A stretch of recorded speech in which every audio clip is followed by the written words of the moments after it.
that was some exhibition from Rajat Patidar. If someone had walked in at the halfway stage of a game involving RCB batting first and you said they made over 200, first question would have been, Kohli got 100? Maxwell? Faf du Plessis? Anyone else? You would not have thought of Rajat Patidar.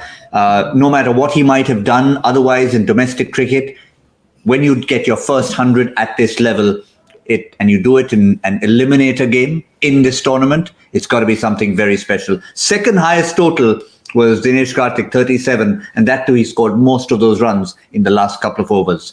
We're joined on Cricbuzz Live by Shaun Pollock and Ajay Jadeja to celebrate that individual brilliance and, of course, a score that was almost at 222, Ajay.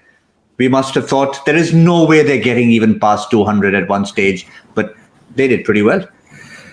Yeah, at the end they did pretty well. I mean, they shouldn't have got there. I mean, if you look at it, you look at games and you say, what situation you are in. From there, you play differently. But we've seen this. No matter what situation any team gets into, anyone who's ahead, somehow holds themselves back and then allow the others to come back. And then it's all about the last 3-4 overs. And that's a 50-50 game. Sometimes it goes your way, sometimes it goes against. But I thought it was going to be a high punching game, and it carried on except for the period where there was 10 to 15 overs where you don't see a lot of wickets falling. It's only a couple of wickets in there, but that's the only odd bit of the game that I thought. But otherwise, I was expecting a lot more. 16.8 in that final fling, Shaun Pollock. And again, coming from an unlikely source, a team with three superstars essentially, du Plessis, Kohli and Maxwell, and none of them essentially contributed. Yeah, Patidar played brilliantly. I mean, in the early stages, it looked like he was on a different surface. We saw Samson last night in a similar vein, just being able to smash it to all parts. And I mean, his strike rate was second to none compared to all the legends the whole way through. So a fantastic effort from him, as you say. I mean, you got to pinch yourself as a young guy in a playoff game to produce 100. Eden Gardens, full ground. It's just a night he's going to remember for the rest of his life. But LSG have only got themselves to blame, unfortunately, and you do feel for the bowlers at that stage. The surface is good. It looks like a better surface than last night. It looks like it's coming on nicely. But what is it, 3 catches, plus another one that probably should have been taken off Krunal Pandya. Rashid Khan didn't really give his best effort. But these guys, they're out there, they're trying as best they possibly can. And when catches go down, as a bowler, there's nowhere to hide. The batters start to believe, okay, it's my day. No matter what I do here, it's going to come off. And they put themselves under immense pressure. I mean, Bishnor was 3 overs for 17. He was brilliant. And then his last over disappears. At LBW, I don't know, that just looked out to me. That's one of those ones. I know it says umpire's call, but you just feel that the umpire has to make the call that the finger goes up because he's back on his crease. He's in front of the stumps. Anyway, that was a fortunate one to get away with. And that's why you do feel for the bowlers. When they have all those things, when they create LBW chances, when they have drop catches, and then eventually they just have to suffer and they feel like they just want to get in a hole and crawl and go away. So hard one for them, but a massive effort that from RCB. I mean, to post a big score like that, they should win this game comfortably. Yeah, it was special from Rajat Patidar. You just can't escape. You can't take your eyes off what he just did over there. Plenty of records. I'm sure there'll be a long list of records that we'll find. 112 of 54 balls. Highest score by a RCB player in playoffs ever. There'll be a whole list of records. But I think the one that most amazes me, Ajay, is that he's actually an injury replacement. Yes, he did play for the franchise last year, but Lavneet Sisodia was the original choice. He was injured, so they got Patidar back in. So it means he's not the person you thought of at all when the season started. Yeah, well, it tells you a couple of things. I mean, one thing, it tells you that no matter how good the scouting in IPL is, definitely they're leaving something out, especially the teams in the last, the 8 teams who've been around for 12 years, they've been beaten by the 2 teams who've come in new. So one is that, and two is, which is, I feel, the nicest part is that, there is this kind of talent that's around in India. I mean, from an Indian cricketing point of view, to see this kind of talent exists. I mean, today you had the best day of him, but I mean, I don't know how you've thought of Patidar at English. But in Hindi, over the last few games, everybody who saw him exactly felt the same, that he's got something special.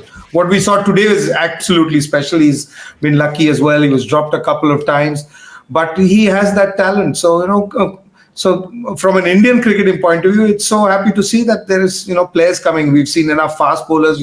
With bowlers, what you see is that you always get to see them, because they end up bowling 4 overs. So even on a bad day or a good day, you get to assess them much better. But with batting talent, sometimes this does happen. You could be a good player or a very good player, but don't get a good start. You don't get to showcase your best. Today, he's probably showcased his what he is capable of doing. And if I had to, be critical and go into that, numbers and look at that innings, out of that 100, you'll see 2 overs specifically that really changed the game for him, and that score. I mean, it's only 54 balls and 112. But if you remember the over he played against Krunal Pandya at the start, that was a big over at that stage, and then it was that Bishnoi over. So take those 2 big overs out, then it looks, whole numbers look differently. And those were 2 overs against pure spin, and maybe that's why the greats around the world who don't play a lot of spin have struggled, and looks like that wicket is not very good. But these young guys have shown us that the wicket is probably not as bad as all of us are looking at. And Indian kids have a lot more talent, and the scouts need to wake up. He took the spinners apart. But early on, Shaun, when he was batting with Virat Kohli, and under the helmet, there's just a slight resemblance if you have a look at that.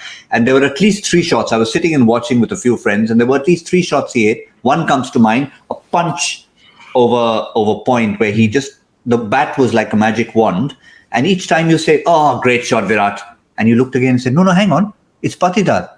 And so when that partnership was going on, Virat wasn't really timing it. Yeah, I must admit, when they showed the highlights of the power play, it's just those short clips, I wasn't sure who would actually hit those boundaries, because there was a slight similarity there. But yeah, some fantastic shots. And I think we may be going to have to put together the replacements 11 for the IPL, because Masheen Khan was also a replacement. He was the best bowler on display, and then Padikar is the best batter on display. He's a replacement himself. CSK overseas replacement looked really good. And there's been a couple of guys who've come in late, and will definitely be securing spots for next year. Of that, there is absolutely no doubt. But Padikar, I mean, he'll be on cloud 9. When he gets onto that field, he'll be just floating around for the next 20 overs. He just won't believe how good life is at the moment. Yeah, 100. The team gets past 200. If we have a look at the Lucknow bowling, I mean, we mentioned the spinners. The figures look the way they do because of particularly Rajat Patidar, Ravi Bishnoi. Really, you don't see him going for 45 in 4 overs. Krunal Pandya wasn't the worst spell from him, yet 39. And of course, towards the end, Ajay, Dushmanta Chamira just had absolutely no answer once. Dinesh Karthik found his mojo along with Patidar at the end. Yeah, when we were at Combox at over number 10, they'd all bowled 2 overs each, and we were discussing, who to go after. And I said, whoever bowls the 17, 18, 19th over, their numbers will look the worst. And that's what ended up with Dushmanta Chamira and Avesh Khan. I mean, Krunal Pandya was looking the worst at that stage. Now he looks better than how he was. But this is how LSG plays. Their bowlers bowl at different stages in different games. And today, Chamira, he got stuck, and Dinesh Karthik's been in a form of his life. He's, taken every bowler apart. So, unfortunately for Dushman Chamira, today he didn't have one of his best days. A little unlucky there, with that, call. I don't know. He went straight to DRS, so maybe he nicked it. But those, DRS lines, sometimes the umpires also accept it and sometimes they don't. So I with this DRS, my opinion on DRS has not been, I'm not one of those big fans of DRS, but this is part of the game. I mean, there'll be days that it goes your way and days that it goes against you. Yeah, to the naked eye, I must confess, it did look like there was some daylight between bat and ball, and of course it was crashing into the stumps, but suddenly a murmur, all those words they start using. Is a murmur an edge? Is it a flutter? It's almost a vocabulary changing in cricket. Murmurs and flutters. Who would have thought we'll talk about this when it comes to a technicality of LBW? But Shaun, if Patidar looked like he was batting on a different surface for much of that innings, Mohsin Khan looked like he was bowling on a different surface for much of that innings. Yeah, I mean, 6.25 in a game where your team goes for over 200. Wow. That's a proper performance. And coming into this game, I think, what is his economy rate for the tournament so far was 5 point something. 5 point, I think under 6. Yeah, I still think, even with a 6.25, I think he still stays under. If they don't go through, he'll walk away with 9 games as a fast bowler, bowling up front, in the middle, and at the back, and going for under 6 and over. That's just spectacular. So, credit to him. I mean, he looked the most likely up front as well. I mean, asked lots of questions, beat the outside edge on a fair couple of times to some quality players. And also the other thing that probably doesn't get mentioned enough about him is his run-up. It's so short. And that's perfect for a T20 match because, when you're at the back end, I know in the IPL it doesn't often happen, but you get fined for slow over rate. That's a real advantage to have running from such a short distance. Yeah, and it's been consistent. The fact that we talk about that under 6 economy rate, he's of course been picking up wickets. It's not like he's got an economy rate being a Rashid Khan or a Sunil Narayan. People are not going after you. He's bowling difficult overs, Ajay. Yeah, he's bowling difficult overs. The last over that he bowled, 19th over? That's the braveness that you see as well with him. He got hit for a 6 as well. He's got pace, but he knows when to take it off. And you got to bowl that length and bowl a slower one at that stage when somebody's swinging it. Yes, it's a 50-50 chance. But to be taking that chance is that you got believing in yourself. Because he probably doesn't have a Yorker as good as some of the other world. Akashdeep probably has a better Yorker, so he goes to that more. But he's stuck to his strength. When anybody who sticks to whatever strength that they have, I think that shows me he's got confidence in his ability. What happens is a different story because Patidar at that stage was going for everything. He stuck one, but he's got pace and he has the courage to take that pace off and still stay at that hard length, which a lot of people don't do that. And, that's what, has helped Dinesh Karthik. Dinesh has survived or strived or been successful. Why? Because he knows exactly what you're going to do. He is figured out that players don't take chances anymore at the death. Everyone has a plan and that's all that they're going to go and stick to. And, you take chances. So for me, that strength that comes from confidence that I see on screen with him. He should have also had a wicket. He should have another one. Dinesh Karthik was out cheaply if Rahul had held on to that one. So it would have been an even better performance from him. Yeah, and that's a catch that should really have been taken. But will they live to regret it? Again, let's reiterate, this is an eliminator. The team that does finishes second best tonight is done and dusted for the tournament. Just a quick look at why we are mentioning that. Gujarat are in the final directly. Rajasthan are waiting the winner of this game. And the loser of this game, of course, does not play any part in this tournament. At the moment, Bangalore have got to be favourites with the runs on the board. But chasing is not the worst suit in the world, Shaun. Where are the runs going to come from? Is it the top two again? Yeah, the big issue for Lucknow is that top two. They have been such massive contributors. The only thing that can happen in games like this, you look and you think, wow, over 200 we have to chase. We have to go particularly hard up front.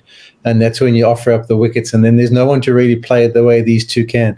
I think if they get away with a few shots up front, if things go according to plan, they get maybe no wickets down after their power play, then all of a sudden the chase is on. But I do get the feeling both Rahul and Quinton de Kock might try and come out a bit too hard to try and get off to a really fast start. And if they lose one or maybe two of them, then I think it's game over.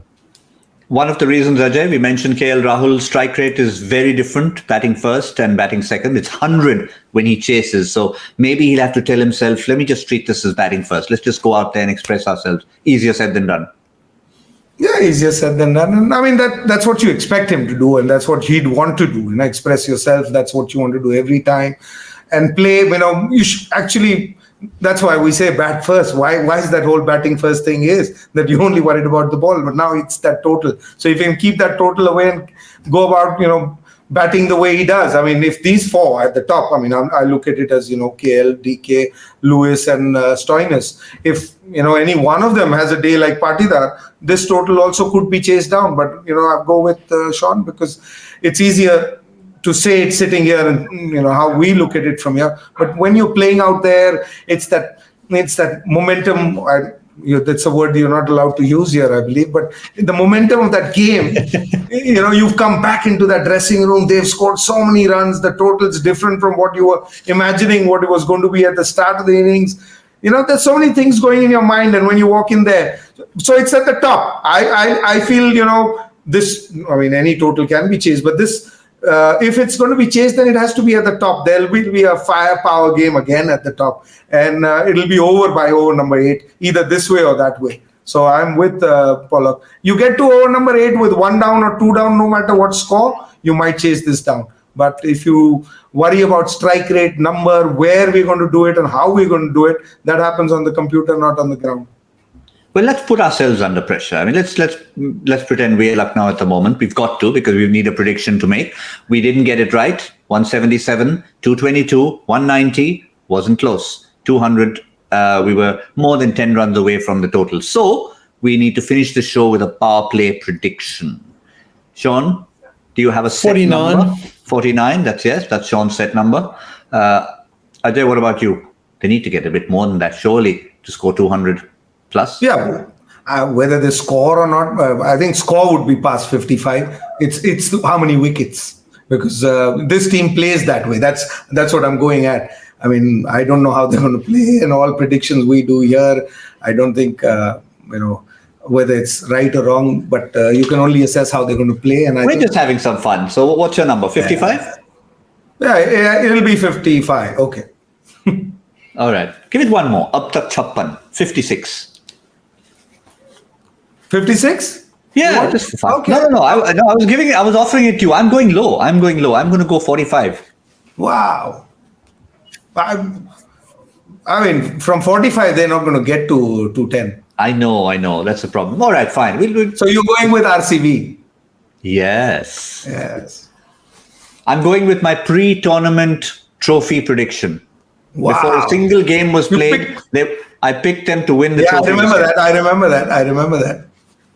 All right. It's still alive. It's still alive for them. They've got runs on the board. Lucknow could chase it down. So we've got a bit of a range for our power play predictions. That's all we have on the show right here on Cricbuzz Live. We'll see you on Cricbuzz Combox in a while. For now, from Ajay, Shaun and myself, that's all in the mid-innings.